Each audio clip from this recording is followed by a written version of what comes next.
Hey there, neighbors and naysayers. July 19th, 2024. We're out here in the bale and rolling field. You can't hardly see the cows because they're in the shade. We've just kind of been taking a ride around to look as we do. I like to say I do it once a week, but it's probably once a day just to see how things are. And of course, there's nothing growing in here because the cows have been in here, but every time it's dry, I'm reminded of a Baxter Black poem about a prairie fire that started out the dry grass crackled underfoot and was dang near stirrup high. The horse and rider left awake as they went riding by. The shadow swam beneath the horse, no elbow sticking out.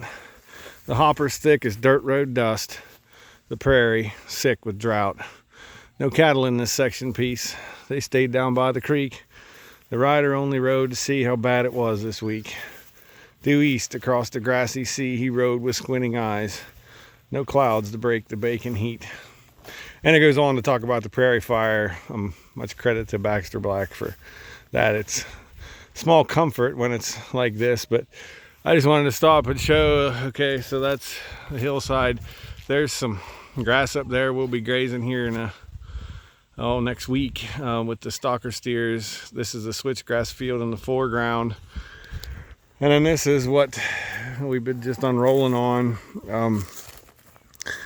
And somebody, I guess Dad asked me the other day, do we move them? And the answer to that is no. I'm not going to tear up anything more than I'm already tearing up.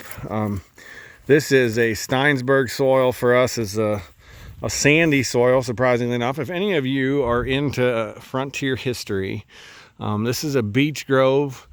I have found carvings back to the early 1900s in them, but it's rumored that a frontiersman by the name of Simon Girty, this was one of his favorite hangouts back here in this hole. I don't know anything about it. I've talked to my local historians. There was a tree not far from here that had his name carved in it, and they saved it. It's up in the Historical Society Museum in Mount Pleasant. It was in the property line, and neighbors had a dispute about the tree, and it got cut down, and a section of it got cut out of it and taken to the museum. So kind of a cool bit of history here in this little grove. But anyway, it's a Steinsberg soil. It's very sandy. Even on a good year, it produces about 2 tons of forage the acre, where the rest of the farm is 3 and 4 tons the acre, and sometimes 5 in places. So this is a good place to put a bunch of organic matter. And then on top of that, when we decide to feed hay, especially in the summer, it presents itself a good opportunity here, because this is an area that historically, from time immemorial, had no water except for the creek that's down over that bank, and it goes dry. That's Parker's Run. It goes dry probably 80% of the year. There's no water in it.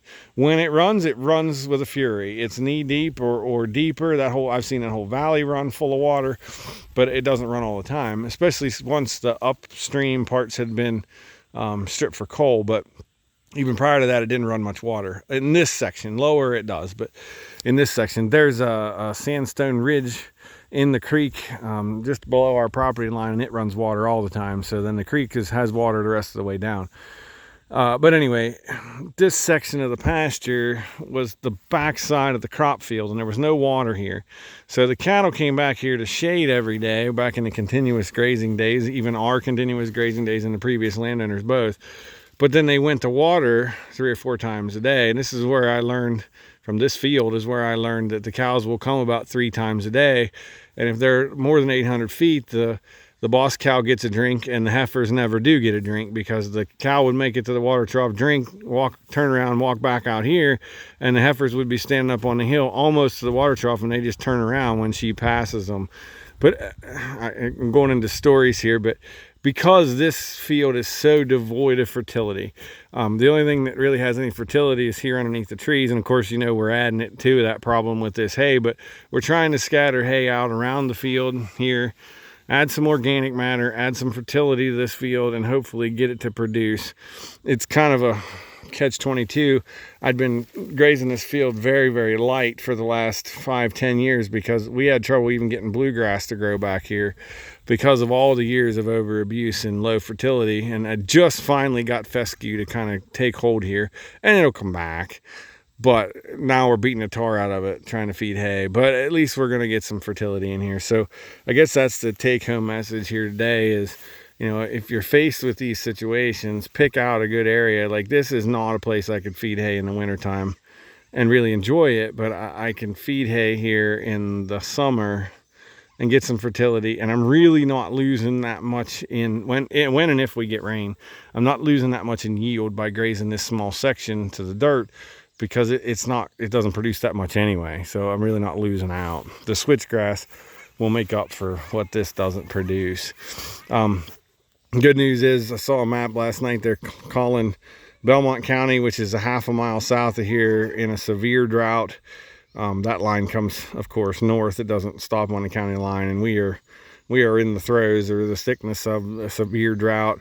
North of here got almost an inch of rain, and then it just petered out by the time we got here. We got about somewhere less than a quarter, I would say. Enough to make everything look good the next morning, but now it's all baked out and gone. And I'm not complaining. I'm just saying it is what it is, and you just have to manage for it. So with that, I'll say we'll see you next time.